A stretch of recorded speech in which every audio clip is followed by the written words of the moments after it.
Hey guys, welcome to another video, and in this one I'm gonna be showing you how you can remove the message button on Facebook.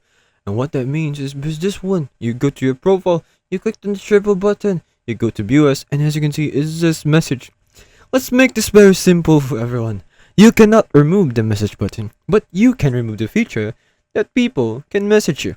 For instance, what you need to do that is just to go over to your settings, not in your profile settings, but over here, settings, go to settings and privacy, and then you go to how people find and contact you.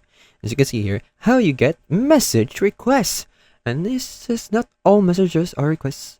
Messages like those from Facebook friends and marketplace go to your chats. Now you see, for friends of Facebook, deliver requests too. Don't receive requests, and by that it means it will make you unable to receive any requests.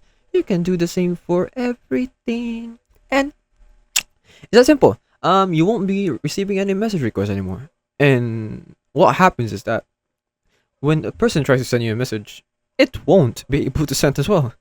It's that simple. So like, it's there, the message button is there, but it's not working. It's a simple way of understanding it. So yeah, I hope this video helped you, and I'll see you in the next one. Thanks for watching.